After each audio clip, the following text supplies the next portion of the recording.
సంవత్సరాల తరబడి government job కోసం వేచి చూస్తున్నారా? కేవలం 8 నెలల్లో మీ కల నెరవేర్చుకోండి. వెంటనే కింది నెంబర్స్ కి కాల్ చేయండి. హాయ్ హలో నమస్తే, welcome back to Suman TV. ప్రస్తుతం మనతో పాటు ఉన్నారు ఎడ్యున్ కెరియర్ గైడెన్స్ డైరెక్టర్ వేణుగోపాల్ గారు. సార్తో మాట్లాడదాం. నమస్తే సార్. నమస్తే మేడం. సార్, ఇప్పుడు అమెరికాలో ఉన్నటువంటి మన ఇండియన్ సాఫ్ట్వేర్స్ పరిస్థితి ఎలా ఉంది? మన ఐటీ జాబ్స్ అసలు ఉంటాయా పోతాయా అంటే మీ అనాలైసిస్లో ఏం చెప్తారు సార్? మేడం, ఇప్పుడైతే ట్రంప్ అయితే అడ్మినిస్ట్రేషన్ అయితే స్టార్ట్ అయిపోయింది. మనకి జనవరి నుంచి ఆయన ప్రెసిడెంట్గా ప్రమాణ స్వీకారం చేసిన తర్వాత అమెరికాలో పెనుమార్పులు వస్తాయని చెప్పాలి. ఎందుకంటే డొనాల్డ్ ట్రంప్ అనే వ్యక్తి బిజినెస్ ఫ్రెండ్లీగా ఉంటాడు అండ్ ఇమ్మిగ్రెంట్ యాంటీగా ఉంటాడు. ఈ రెండు విషయాలను గమనించినప్పుడు H1B మీద ఎవరైతే అక్కడ ఉన్నారో వీళ్ళకైతే తిప్పలు తప్పవు మేడం. ఎందుకు అంటే ఇంతకుముందు ప్రీవియస్ అడ్మినిస్ట్రేషన్లో కూడా వాళ్ళందరినీ ముప్ప తిప్పలు పెట్టి 3 చెరువులు నీళ్ళు తప్పించాడు ఆయన. ఆయన యొక్క కాన్సెప్ట్ ఏంటి అంటే ఇమిగ్రెంట్స్ వచ్చారా, మనకి ఇక్కడ ఇన్వెస్ట్ చేశారా, వెళ్ళిపోయారా అంటే బాగా టాలెంట్ ఉన్నటువంటి వాళ్ళని తప్పనిస్తే ఎవ్రీ 1 year ఒకసారి ఇప్పుడు ఏమైపోద్ది అంటే మేడం, ఒక ఫ్యామిలీగా అక్కడ పోయి ఉంటారు, పిల్లల్ని చదివించుకుంటూ ఉంటారు అనమాట. అంటే ఇప్పుడు మన ఈ జనరేషన్, యంగ్ జనరేషన్ ఎవరైతే ఉన్నారో 25, 30, 35లో ఉన్నటువంటి వాళ్ళందరూ కూడా నిరంతరము ఈ వీసా యొక్క స్ట్రగుల్లోనే వాళ్ళ జీవనాన్ని నెక్స్ట్ 4 ఏళ్ల పాటు గడపాల్సిన పరిస్థితి అయితే ఉంది.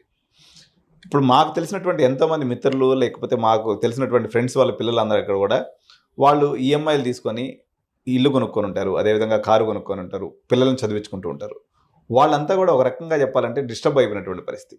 ఎవరైతే అక్కడ గ్రీన్ కార్డ్ హోల్డర్స్ ఉన్నారో వాళ్ళ వరకు మేలే మేడం, వాళ్ళకి ఎటువంటి ఇబ్బంది లేదు. ఎవరైతే H1B మీద ఉన్నారో, లేకపోతే డిపెండెంట్ వీసా మీద ఉన్నారో, L1 మీద ఉన్నారో, స్పౌస్ జాబ్ చేసుకునే దానికి అవకాశం ఇవ్వద్దని చెప్పేసి ఈయన ఒక పాలసీ పెట్టుకుంటాడు. అట్లా తీసుకున్నప్పుడు ఈయన అడ్మినిస్ట్రేషన్లో మాత్రం అక్కడ ఉన్నటువంటి వాళ్ళందరికీ కూడా ఇబ్బందికరమైనటువంటి సిచ్యువేషనే. కానీ ఇప్పుడు మీరు అన్నారు కదా, అక్కడ సాఫ్ట్వేర్ ఉద్యోగాలు ఉంటాయా పోతాయా అనేది, ఇది ఒక్క ట్రంప్ మీద ఆధారపడి ఉండదు మేడం. ఎందుకంటే ఆర్టిఫిషియల్ ఇంటెలిజెన్స్ వల్ల లక్షలాది ఉద్యోగాలు ఒకవైపు పోతూ ఉన్నాయి.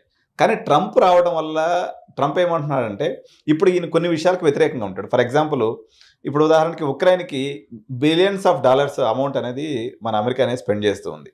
అదేవిధంగా మన ఇజ్రాయెల్కి కూడా స్పెండ్ చేస్తూ ఉందన్నమాట. పర్యావరణ పరిరక్షణ కోసం కొన్ని వేల డాలర్స్, లక్షల డాలర్స్ వీళ్ళు స్పెండ్ చేస్తుంటారు అనమాట. ఇటువంటి ఫండ్ మొత్తాన్ని అమెరికా యొక్క మార్కెట్స్లోకి తీసుకొచ్చి అమెరికా వెల్ఫేర్ కోసం ఖర్చు పెట్టాలనేటువంటిది ట్రంప్ యొక్క ప్రధానమైనటువంటిది. దీనివల్ల ప్రాజెక్ట్స్ పెరిగి ఉద్యోగ అవకాశాలు పెరగతాయని చెప్పేసి ఒక సెక్షన్ ఆఫ్ పీపుల్ అయితే బలంగా చెప్తున్నారు. ఇప్పుడు సపోజ్ ఒక కంపెనీ ఉంది మేడం, వాళ్ళు H1B వీసాలో సపోజ్ ఒక 100 ఉన్నాయనుకుందాం ఫర్ ఎగ్జాంపుల్. ఈ 100 మెంబర్స్ ఉన్నటువంటి రిక్వైర్మెంట్ కాస్త తనకి 500 మెంబర్స్ రిక్వైర్మెంట్ ఉందనుకోండి, ఆబ్వియస్గా H1Bలు ఎక్కువ ఇష్యూ చేస్తారు. ఎందుకంటే వాళ్ళకి ఎప్పుడైతే ప్రాజెక్ట్స్ ఉంటాయో వీళ్ళకి H1B వీసాలు కూడా ఆటోమేటిక్గా ఇంప్రూవ్ అయ్యేది ఉంటుంది. కాకపోతే ఒకటే ఉంటుంది, టెక్నికల్ ఛాలెంజ్ ఏంటంటే వాళ్ళు చిన్న విషయాన్నైనా పెద్ద రిజెక్షన్స్ ఎక్కువ పడతాయి. H1B లాటరీ వేసినప్పుడు రిజెక్షన్స్ ఎక్కువ వస్తాయి అనమాట. 21%, 22% రిజెక్షన్స్ పడినప్పుడల్లా ఏంటంటే మళ్ళీ వాళ్ళు లాటరీ కోసం ప్రయత్నం చేయాల్సి ఉంటుంది. కొత్త టెక్నికల్ ప్రాసెస్ ఉంటుంది తప్ప ఓవరాల్గా అమెరికన్ ఎకానమీ మనకి పరుగులు తీసేటువంటి అవకాశం ఉంది. ఎందుకంటే అమెరికాలో ఎప్పుడైతే పెట్టుబడి పెడితే ప్రాజెక్ట్స్ మీద ఎక్కువ వస్తాయి. ఎందుకంటే వాళ్ళు ఇంట్రెస్ట్ రేట్స్ తగ్గించినప్పుడు సహజంగా వాళ్ళు ఎక్కువ మనీని లెండ్ చేసుకొని, ఎక్కువ మనీని తీసుకొని బ్యాంక్స్ దగ్గర నుంచి కొత్త ప్రాజెక్ట్స్ అనేవి స్టార్ట్ చేస్తారు. తద్వారా ఇప్పుడు ఉన్నటువంటి ఏదైతే ఫర్ ఎగ్జాంపుల్ ఇప్పుడు 100 జాబ్స్ ఏదైతే ఉన్నాయో అవి 200 జాబ్స్ వరకు పెరుగుతాయనేటువంటి అంచనాలు అయితే ఇప్పుడు ఉన్నాయి. దానివల్ల అమెరికన్ ఎకానమీ ఎప్పుడైతే బూస్ట్ అవుతుందో తద్వారా ఉపాధి అవకాశాలు, అదేవిధంగా సాఫ్ట్వేర్ ప్రాజెక్ట్స్ కూడా పెరుగుతాయి. ఎన్ని ఉన్నప్పటికి కూడా ఇంత ఎవరైతే ఉన్నారో 100% అందరూ సస్టైన్ అయ్యేటువంటి అవకాశం లేదు. ఇప్పుడు ఉన్నటువంటి దాని మీద డబుల్ మెరుగుదలే ఉంటుంది తప్ప ట్రంప్ వల్ల టెక్నికల్గా ఇబ్బందులు, H1B వీసా విషయంలో ఇబ్బందులు, వాళ్ళకి డిపెండెంట్గా ఉండేటువంటి వాళ్ళ విషయంలో ఇబ్బందులు, ఇటువంటి టెక్నికల్ ఇబ్బందులు ఉంటాయి తప్ప ఓవరాల్గా ఉపాధి అయితే మాత్రం పెరుగుతుంది తప్ప తగ్గిపోయేటువంటి అవకాశం ఏం లేదు మేడం. ఆల్రెడీ AI వల్ల లే ఆఫ్స్ వస్తున్నాయని మనం వింటూనే ఉన్నాం సార్. ఇప్పుడు ట్రంప్ రావడము అంటే ఈ రెండు ఒకేసారి యాడ్ అవ్వడంతో ఏం ప్రాబ్లం లేదని అంటారా మీరు జాబ్స్కి? అంటే యాక్చువల్గా ఏమైందంటే మేడం, అమెరికా యొక్క స్పెండింగ్ అనేది ఏదైతే ఉంటుందో చాలా డైవర్సిఫైడ్ సెక్టార్లో ఉంటుంది అనమాట. ఈయన బిజినెస్ ఫ్రెండ్లీ కావడం వల్ల ఇప్పుడు అమెరికన్ కంపెనీస్కి ప్రాజెక్ట్స్ రూపంలో, ఫండ్స్ రూపంలో ఇబ్బంది లేకుండా చేస్తాడు. ఎందుకంటే ఇలాన్ మస్క్ ఎవరైతే ఉన్నాడో ఆయన్ని కూడా ట్రంప్ అడ్మినిస్ట్రేషన్లో తీసుకొని అమెరికాని ప్రపంచంలో కల్లా గ్రేట్గా చేయాలనే కాన్సెప్ట్తో అన్ని కంపెనీస్కి ఫండ్స్ ఫ్లో పెరుగుతుంది, అదేవిధంగా ప్రాజెక్ట్స్ కూడా పెరుగుతాయి. కాబట్టి తద్వారా ఉపాధి అవకాశాలు పెరుగుతాయి తప్ప నష్టం లేదు.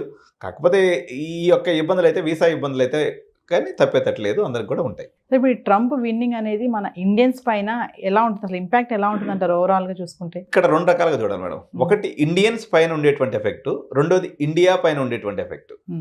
సో ఇండియన్స్ పైన ఓవరాల్గా తీసుకున్నప్పుడు న్యూట్రల్ ఎఫెక్ట్. అంతకుముందు మామూలుగా అనుకున్నాం కానీ నెగిటివ్ అవుతుంది అనేటువంటి కొన్ని అంచనాలు ఉన్నాయి, కానీ పెద్దగా నెగిటివ్ జరగకపోవచ్చు. కానీ ఓవరాల్గా ఇండియా మీద చూస్తే మాత్రం ఏ రకంగా తీసుకున్నా ట్రంప్ వల్ల మనకు చాలా లాభాలే. ఎందుకంటే ఓవరాల్గా ఇండియన్ ఎకానమీ డెవలప్ అవ్వాలి అన్నట్లయితే మనకి నియరెస్ట్ కాంపిటేటర్ వచ్చేసి చైనా మేడం. అతనికి చైనా అంటే సుతరాము పడదు. దీనివల్ల మనకు అనేక రకాలైనటువంటి విడిభాగాలు, ఓఈఎంస్ అంటారు అనమాట. ఓఈఎంస్ అంటే విడిభాగాల సప్లై ఏదైతే ఉందో దీనికి సంబంధించినటువంటి వేలాది ప్రాజెక్ట్స్ ఇండియాకి వచ్చేటువంటి అవకాశం ఉంది. దీనివల్ల మన ఇండియాలో పర్టికులర్గా మెకానికల్ చదువుకున్నటువంటి విద్యార్థులకి, లేకపోతే ఏరోస్పేస్లో చదువుకున్నటువంటి విద్యార్థులకి, ఏరోనాటికల్ చదువుకున్నటువంటి విద్యార్థులకి వీళ్ళందరికీ కూడా ఉపాధి అవకాశాలు వస్తాయి. కానీ వేరే సాఫ్ట్వేర్ పరంగా తీసుకున్నప్పుడు కొంత ఇబ్బంది. ఎందుకంటే ఈయన ట్యాక్స్ అనేది ఇంపోర్ట్స్ మీద విపరీతంగా పెంచుతానని అంటున్నాడు. ఈ ట్యాక్స్ ఇప్పుడు మనం తయారు చేసేటువంటి సాఫ్ట్వేర్లో దాదాపు 70% సాఫ్ట్వేర్ ఎక్స్పోర్ట్ టు అమెరికా అనమాట. ఎప్పుడైతే వాళ్ళు ట్యాక్స్లు పెంచుతారో ఆటోమేటిక్గా మన కంపెనీల యొక్క ఫినాన్షియల్ అనేది క్రంచ్ వస్తుంది వీళ్ళకి.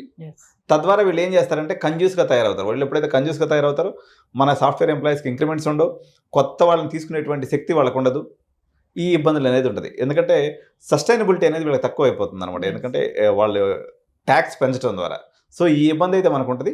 అయినప్పటికీ ఆయన ఏమంటున్నాడంటే 60% ట్యాక్స్ని చైనా నుంచి వచ్చే ప్రొడక్ట్స్ మీద వేస్తాను, అదేవిధంగా వేరే ఇండియా నుంచి వచ్చే వాళ్ళకి మాత్రం 20 నుంచి 25% ట్యాక్స్ వేస్తానని ప్రజెంట్ తను ఎలక్షన్ టైంలో చెప్పినటువంటి మాట.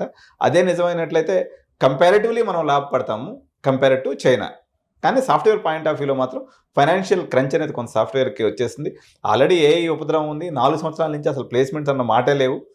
దానికి తోడు ఇదిగానే యాడ్ అయింది అన్నట్లయితే కంపెనీస్ యొక్క ఆర్థిక సౌలభ్యం తగ్గిపోయి మన ఇక్కడ లోకల్గా ఉన్నటువంటి సాఫ్ట్వేర్ ఎవరైతే చదువుతున్నారో విద్యార్థులకు మాత్రం డెఫినెట్గా వీళ్ళకైతే కొంత ఇబ్బంది జరిగేటువంటి అవకాశం అయితే ఉంది మేడం. అంటే సార్ ఇప్పుడు వలసగా వెళ్తారు కదా, ఇమిగ్రెంట్స్ ఉంటారు, ఇల్లీగల్గా వెళ్తారు కదా, వాళ్ళపైన బాగానే ఇప్పుడు స్ట్రిక్ట్గా ఉంటుందంటారా? 100% స్ట్రిక్ట్గా ఉంటుంది మేడం. ఆయన ఇల్లీగల్ ఇమిగ్రేషన్ విషయంలో చాలా, అంటే ట్రంప్ యొక్క సహజ స్వభావం ఏంటంటే నోటికి ఎంత మాట వస్తే అంత మాట అంటారు అనమాట. ఆయన ఈ మధ్య ఒక మీటింగ్లో చెప్తూ వాళ్ళు పిల్లులు తింటారు, కుక్కలు తింటారు, వాళ్ళ మనుషులు కాదన్నట్టుగా మాట్లాడతారు. అంటే ఇల్లీగల్ ఇమ్మిగ్రెంట్స్ అనే మాటే తనకు ఒక నచ్చనటువంటి మాట. మెక్సికో గోడ కడతానంటాడు ఎంతసేపుకి, ఆ నుంచి ఎవరిని రాని అంటాడు.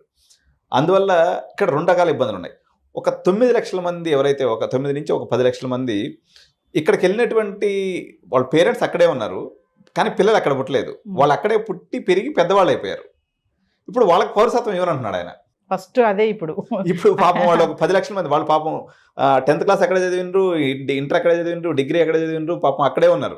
వాళ్ళకి అసలు మామూలుగా ఇండియన్ ఫ్రెండ్స్ కూడా ఎవరు లేరు.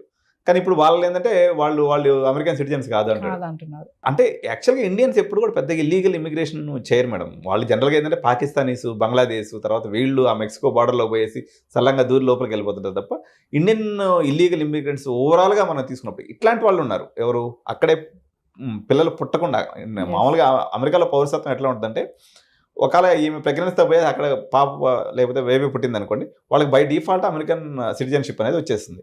అట్లా కాకుండా పిల్లలు పుట్టిన తర్వాత అక్కడికి వెళ్ళింది అనుకోండి, అక్కడే పెరిగి చదువుకుంటారు, కానీ వాళ్ళకి ఇప్పుడు గ్రీన్ కార్డ్ రావడానికి 100 ఏళ్ళ క్యూ ఉంది. వాళ్ళకి ఇప్పుడు గ్రీన్ కార్డ్ వచ్చే అవకాశం లేదు. సో ఈ గ్రీన్ కార్డు విషయంలో ఆయన ఒక పాలసీ తీసుకుని ఏదైనా ముందుకెళ్తే ఆయన 2 రకాలుగా చెప్తాడు. నేను ఇక్కడ నుంచి డిగ్రీ చదవడానికి వచ్చిన వాళ్ళందరికీ గ్రీన్ కార్డ్ ఇచ్చేస్తాను అంటాడు, ఇమిగ్రేషన్ మొత్తాన్ని తాడదీస్తాను అంటాడు. మరి ఆయన గ్రీన్ కార్డు విషయంలో అయితే నాకు తెలిసి బెండగాడు. ఎందుకంటే ఇప్పుడైతే అక్కడ ఉన్నటువంటి ఈ 9 లక్షల మందికి ఇల్లీగల్ ఇమిగ్రెంట్స్గా ఉన్నటువంటి వాళ్ళందరినీ కూడా హోమ్ల్యాండ్ సెక్యూరిటీ అంటారు. వాళ్ళకి మనకి ఎక్కడైతే అక్కడ ఇమిగ్రేషన్ అధికారాన్ని చూసేటువంటి ఒక డివిజన్ అనమాట అది అమెరికా ప్రభుత్వంలో. వాళ్ళని అయితే మాత్రం అందరినీ తాడదీసి అందరిని ఇంటికి పంపిస్తారు. తర్వాత రెండో ఇబ్బంది, మనకు ప్రధానమైనటువంటి ఇబ్బంది ఎవరైతే పార్ట్ టైంలు చేసుకుంటారో, ఇల్లీగల్గా పార్ట్ టైం చేస్తూ ఉంటారు మన వాళ్ళందరూ, వీళ్ళందరికీ కూడా ఒక రకంగా ఇబ్బందే. వాళ్ళందరినీ కూడా కంట్రోల్ చేసేటువంటి పరిస్థితి ఉంది. Thank you. నమస్తే.